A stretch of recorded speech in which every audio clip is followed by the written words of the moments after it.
about consistency? Consistency. Consistency. You know, I used to give archery lessons, and the funny thing was that some of these guys were shooting for many, many years. I was a expert in 5-shot competitions, and I did some amazing things with archery. And if I actually told you about like Robin Hooding arrows, how many I actually were able to bury, and I didn't like doing that because the arrows cost money, and you know I had to make them. Buried how many arrows I buried in one after another, which is kind of like hitting with bullet with another bullet and another bullet. Anyway, if I told you how many, you wouldn't believe me. Anyways, to give archery lessons at it was at Dave's Outdoor Outfitters, and we had an indoor shooting range there, and I made bowstrings, and their child would take a lesson from me on archery, and it turned out that they improved so much that their father or an older person went, "I've been shooting for 30 years, I don't know what you're going to teach me." And it's all about consistency. It's not that they weren't good with their bow and arrow. Like I actually have a permanent little spot right here in my cheek. It's like a bump where it actually bury this knuckle into my face when shooting. Shooting archery is very relaxing, by the way. I was just shooting paper. Absolutely consistent in everything. Where you place things, the exact... I'd see people shoot, I could immediately say, so I want to see you shoot 10 shots. And they take a shot here, and the next time they draw back, they pull here, and the next time they pull here. I was like, okay, serious inconsistency problem. All this applies to photography, okay? Just hold on for a second, for God's sakes. Consistency. All those things that you think... take up time, like this color checker passport.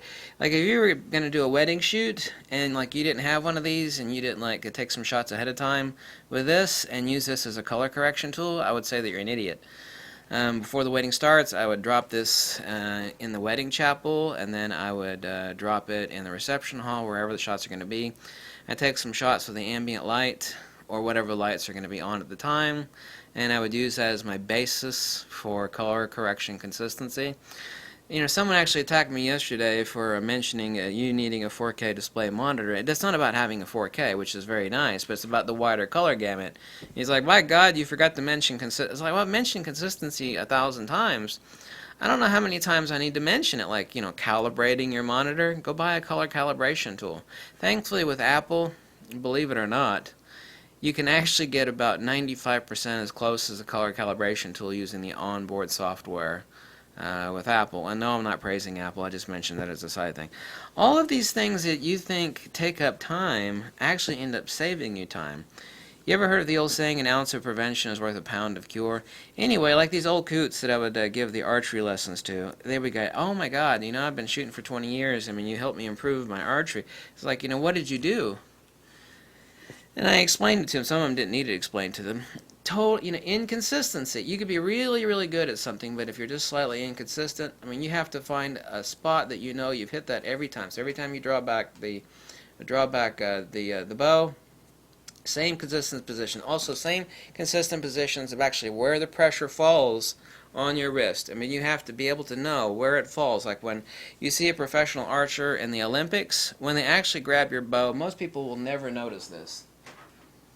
I would notice it because I've seen it. When they actually grab the bow, before they actually draw the bowstring back, when they actually grab it with the bow, with their hand, they'll actually sit there and they'll do this number with their hand. And what they're doing is they're seating their hand. In other words, if their hand is a little bit off this way, a little bit off that way, then that changes the consistency of how the actual bow is torqued when the shot is released, because it is sitting in a different position on your hand. Absolute repeatable consistency. A.R.C. ARC. That's what I taught people. Absolute repeatable consistency in every variable that can be adjusted or altered, including to actually how much glue you actually put on the fletching of the arrows and the position, actually the angle at which they're fletched, but I mean that's archery stuff. A.R.C. Absolute repeatable consistency. And all of this is 10,000% applicable to photography. Your color balance. You have to keep your color balance consistent. It saves you time. It doesn't waste time. If you're going to go on a paid shoot, I mean, why don't you have one of these? You know, you drop this, like, hold on a second, I'm getting my gear ready. You take a shot of the ambient lighting, you've already got a color balance check of what the hell it is you're doing. Have someone, before you take a shot, where you're actually getting your exposure set up with your light meter, assuming you've got a light meter, have someone say, hey, hold this in front of your face for a second. Okay, I got the gray card here. I'm going to use this. Okay. Hold this up for me for a second. Okay. Done. Take the shot. Use that Lightroom. White balance. Done. Apply to all photos. It took you 10 seconds to do that during the photo shoot, but it saved you 10, 20 minutes. It saved you a bunch in post. Absolute repeatable consistency. A.R.C. Just like the Olympic shooters, it's like, why are they doing this? When they grab the bow, no professional archer on earth, especially none of the guys in the Olympics, they would never grab their bow by the riser. They would never grab it and go, pull back. They always grab it and do this number.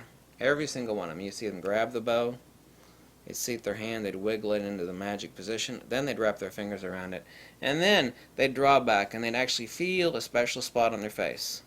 They would always, whether it was here or here, doesn't matter what it was, they would always be exactly the same. Absolute repeatable consistency. A.R.C. ARC.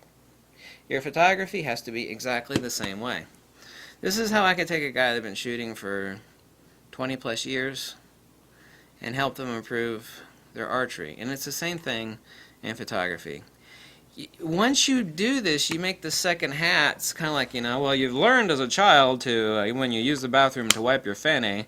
It's something that simple. It's like, I don't know, it takes up extra time. Well, kind of, you wipe your fanny, that that solves other problems, If you don't, then that creates problems. If you don't have color balance and consistency in your photography, and color balance your monitor, you keep consistency down the road. Okay, your monitor is color balanced. You should have the color gamut on your display to see your pictures properly. I kind of have glasses to see properly. I can see my pictures like this, but it's not the best I could do. That's why I have a 4K display. It's not only just because it's 4K, it's because it has a wider color gamut. It helps me see the colors better. And this is calibrated. I have my glasses. I can see without my glasses, but I can see better with them on. Oh, hallelujah. I've seen the light. I have seen some people on YouTube, and I think they're assholes. I'm going to say they're assholes for saying that these things waste time. I don't need that crap. I just take the picture and I look at the histogram, and well, how are you going to get white balance? Well, I fiddle with it, and consistency, repeatable consistency. Everything that applies in what I taught in archery applies 100,000% as it does in photography. Repeatable consistency. And once you do that, it becomes second nature. It becomes a subconscious action. And then things roll around a lot faster.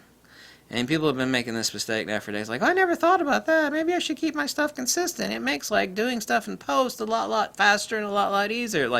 Yeah, that's true. Maybe you should start doing that.